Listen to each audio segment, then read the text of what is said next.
So this video is all about converting from decimal form to fraction form.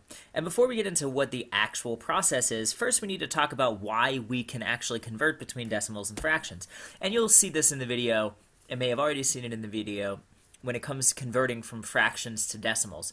And we can convert between fractions and decimals because in most cases, or in many cases rather, they actually represent the same values. Not all decimals are going to have a fraction that represents them, but every fraction is going to have a decimal that represents the same value. And one of the truths that we have in math, and one of the most important things that we can say, is that if we have things that represent the same value, if we have things that are essentially identical except for the form that we present it in, we can either set them equal to each other or we can convert between them. And that becomes a very powerful tool that we have. So in this case, between fractions and decimals, we can convert between terminating and repeating decimals and fractions. Now this video is only going to talk about converting terminating decimals and not repeating decimals, but we'll get to that a little bit later in some of your work and potentially in class time.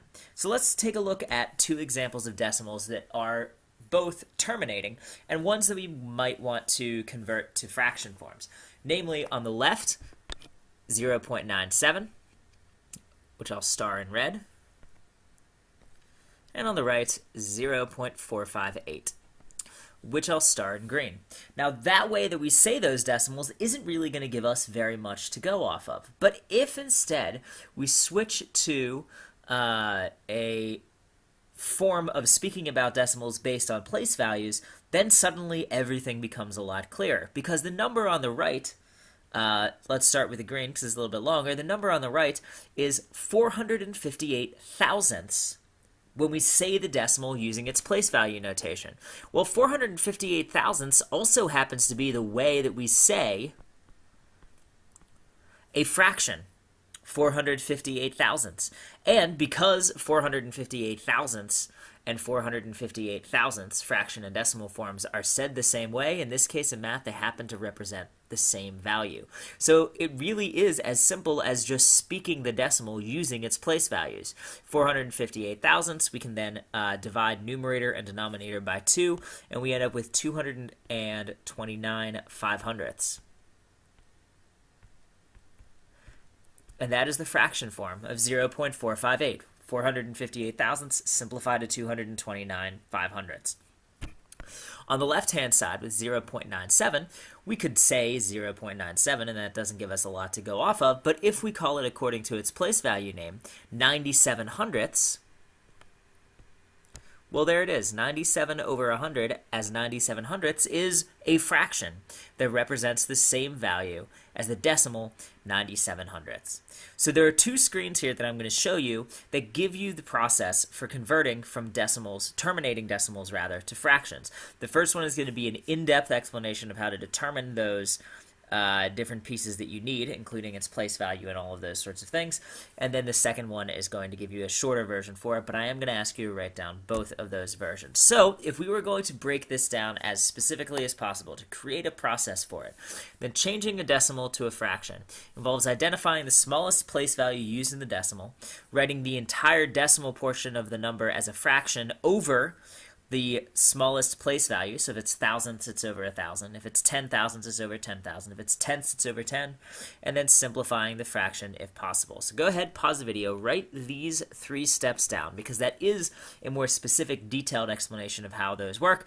Come back when you're ready to move on to the next screen and then do some practice problems for the end of the video.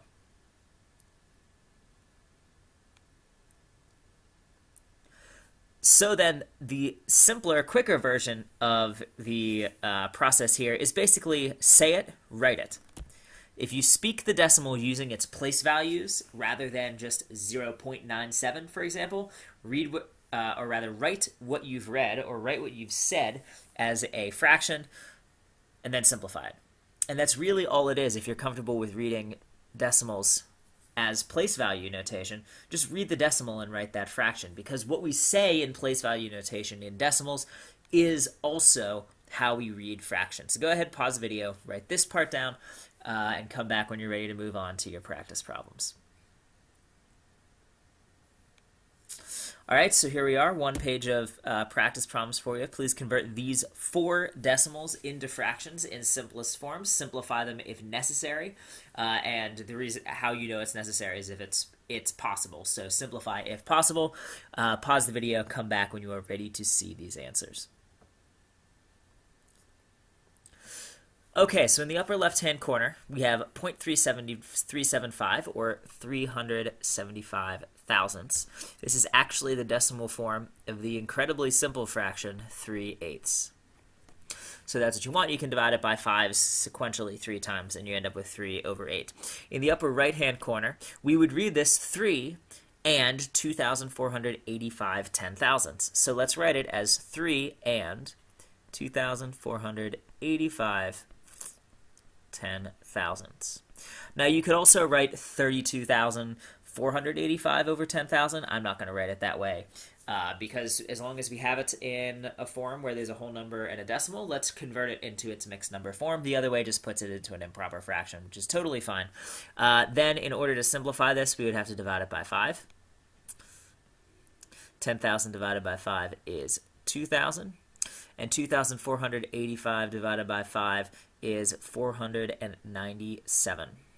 So 3 and 497 2,000ths. Down in the lower left-hand corner, we read it 24 and 339 thousandths, which is in fact as simple as we can make that.